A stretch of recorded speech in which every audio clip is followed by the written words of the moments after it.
What's up guys, Everything Apple Pro here, from the guys that brought you the clone of the Samsung Galaxy S8 months before it was even released. In this video, I wanted to show you the latest one, the Samsung Galaxy S9. I know it's almost hard to believe that I got my hands on it this early, but let's go ahead and take a look at Samsung's latest creation through the eyes of the Chinese clone companies. So I'm very excited to see what's going to be different because officially the S9 is going to have two cameras on the back, the S9 Plus. The orientation is going to be a little bit different, slightly better bezel display, less bezels. So it's going to be very interesting to see it in the flesh, cloned for the first time. Let's check it out. All right, and here it is. As you can see, it's already been unboxed. Those guys just couldn't wait to get their hands on it over at US Customs, so they've already taken a look.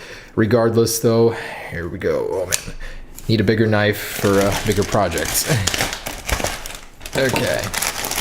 Oh boy, here it is. Very great looking packaging so far. The Galaxy S9 Plus. Does this mean that I'm getting the dual lens version? Wow, that looks very good for a clone. They got that down. It's mimicking the Galaxy S7 and S8 packaging. Now, taking a look back, this is what we got, the generations of clones with the Galaxy S8. We had the original Batman phone, and this one, I think this was Olympic phone. And progressively, the displays did get better. Eventually, it was an 18:9 display. It wasn't, super great, but pretty close to the real deal, just a little bit of a thicker chin. So let's hope they made more improvements to this other than just reskinning the Galaxy S8 clone. Officially, we've got 8 megapixel selfie camera, IP68 water resistance, 64 gigabytes, 6 gigabytes of RAM. Looks like they were following up on the rumors because that is what's rumored to happen. Rounded corners, Quad HD, an earphone tuned by AJG. I think they meant to write AKG, but all right, there's already a dead giveaway. This is a clone. Regardless, let's jump in. So this slides off, and inside, let's check it out. So it's upside down in the box to begin with, and it's not very pretty. This packaging, oh man, they get this wrong. If they want to go for the experience that Samsung delivers, they really got to step this game up. But regardless, we do have a little placeholder sticker here, Galaxy S9 Plus. And man, that is heavy, like super heavy. This feels like a brick in your hands. It's quite thick for what it is, and ooh, looks like we got another Olympic phone here, the SH. Okay, let's peel this front one off. So this looks pretty identical actually to the Galaxy S8 version on the front. It's got some thick bezels. I thought they were going, forward with the bezel reduction, not backwards, and making them even thicker. It is still an 18:9 display, so I guess that's good. Button placement. Oh wow, it comes turned on already and activated. That's convenient. They save you the hassle of having to go through the activation. On the back, as you can see, there is that dual pixel camera, dual lens, and the new flash placement on the right with the heart rate sensor. So all of this most likely is fake. I can already tell the bottom one definitely, there's no way that's real. It just looks like a piece of plastic. Over here, very, very likely that is not a real heart rate sensor. And it's got a bunch of junk down here that Samsung will definitely not do. So dead giveaway on the outside that this thing isn't real, but it does have a rough impression of it. I've just seen these floating around the internet where people are claiming they have the Galaxy S9 already. Definitely not the real deal. Okay, what do we got on the front here? So we do have the interface from the S8, and the home button can be pressed, but not 3D touch. Comes with a wallpaper saying Galaxy S9 Plus. Very nice, all right. Swipe screen to unlock. And it's in the phone app. Looks like someone was trying to desperately call for help before the phone got packaged. Okay, so let me go ahead and connect to Wi-Fi real quick. All right, guys, and here it is. So let me turn the brightness up. As you can see, they did mimic the settings from the official Galaxy. I've got that going here. And let's check out the display, how bright it gets. Usually these don't, go very bright. So brightness level. Oh, wow, that's it. That is it. Not very bright. So I thought that it would be a little bit more visible, but it's pretty dim for a clone. Although the quality, the resolution is quite good. So I can make out a lot of details, sharpness in there. That alone is pretty decent. It does have a slight curve going on the edge of the display, so as to mimic sort of an edge feeling. It does have the edge swipe in here. So they did do well on the design, but it just is chunkier. The Galaxy S8 standard is so thin in comparison. And if I actually grab a Galaxy S8 Plus, you can see that size-wise, they are almost identical. It's just the screens the screens end in different places there on both the top and the bottom. With this wallpaper, it's kind of hard to see that, but yeah, that's pretty ugly for a chin down there. Otherwise, let's check out the software, see how closely they imitated that. So we do have a swipe up to go into the menu, and everything is pretty responsive for a clone. I'm not used to seeing this sort of responsiveness. It's pretty snappy, I'd say. So going into the settings, let's check out what version this is running of Android. And Android 7.0, 8 core, highly doubt that. So we do have that edge swipe, and you are able to go through multiple pages here, set your own shortcuts. They did mimic that pretty well. Over here, it has the Bixby interface. So if I hold the Bixby button, it'll bring that up. I do wonder if you could change that on here. I think that'd be pretty cool.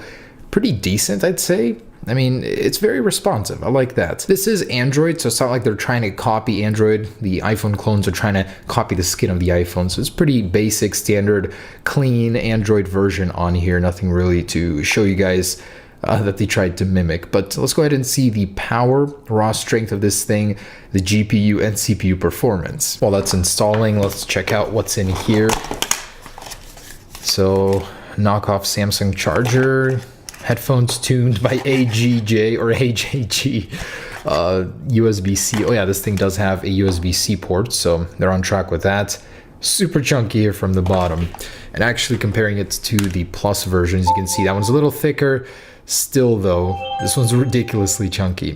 Placements are pretty accurate though, so compared to the Galaxy S9, this thing is going to be pretty close even before that's been released. Oh, I turned on. And actually the fingerprint sensor location seems to be pretty great. Like, it's going to be better, easier accessible than the other one on the Galaxy S8 Plus.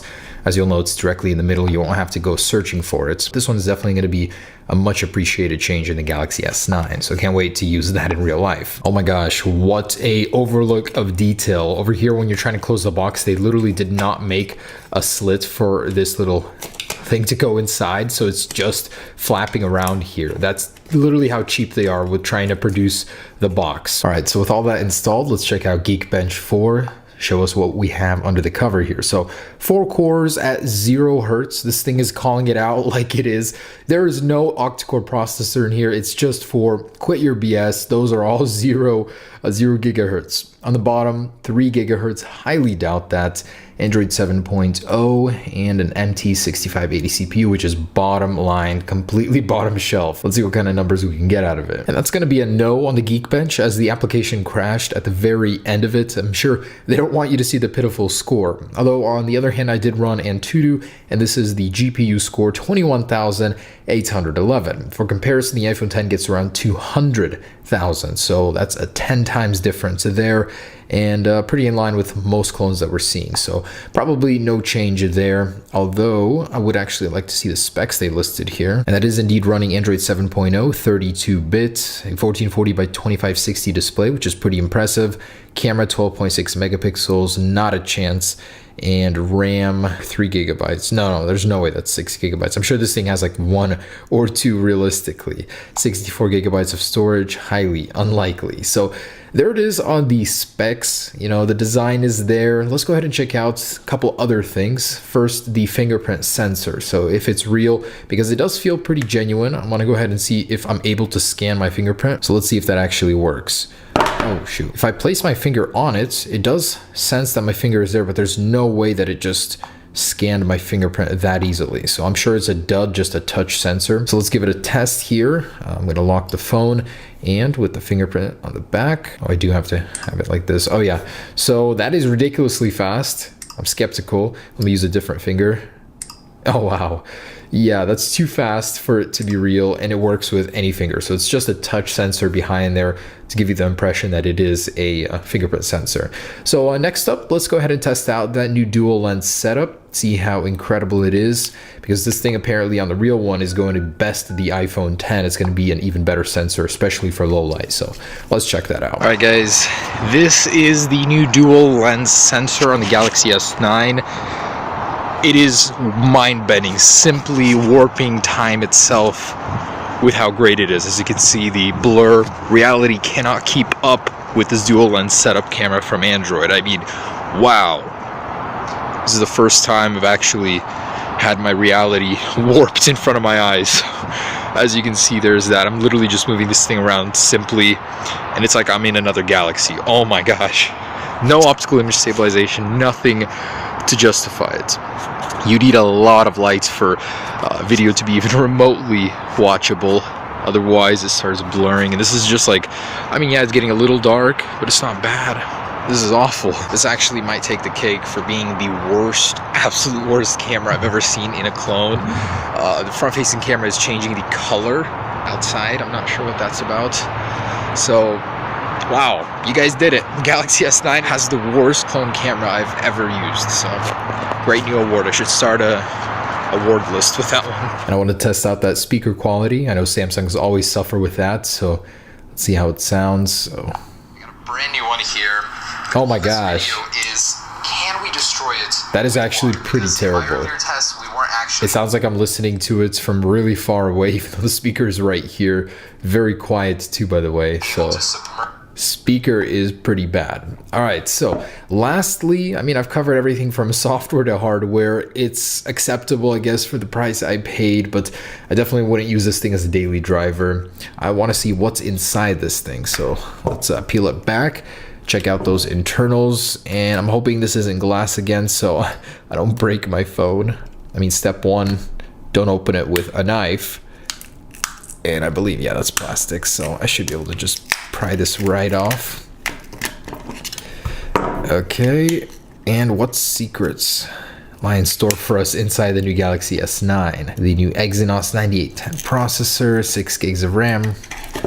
Nope, just some Chinese internals. Okay, so lots of adhesive on this one. Massive battery, 3000 milliamps. So the actual Galaxy S9 battery is rumored to be 3200 milliamps on the standard smaller one. The Galaxy S9 Plus unknown, but that's pretty big for a clone. I'm sure it lasts a while too.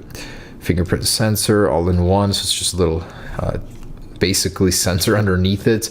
Definitely a dud on the camera, but all right, pretty typical for a clone as far as the insides go, so nothing extraordinary there. Flash, and by the way, the sensor right there is completely fake, so nothing going on there for the heart rate sensor. I'm sure there's a micro SD slot in here somewhere.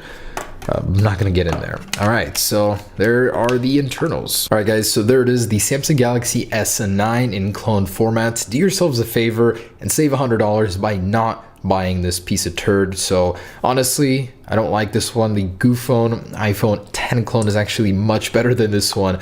This one doesn't really do anything well. The display is not that great. I mean, it's really chunky, it's really fat. I mean, it's typical as far as clones go, but you're not going to be fooling anybody with this one. They will definitely have to step up their game if they want to fool you with the Galaxy S9 title. In any case, we're just a month or two away from the release of the real one, so I'll see you guys back here for that one. Very, very excited for that one, actually, with the Snapdragon 845 processor. I'm really hoping it'll begin to compete with the iPhone 10. As for this guy, just another reminder that the real deal is always the best way to go. Thanks for watching, guys. Hope you enjoyed it. Peace.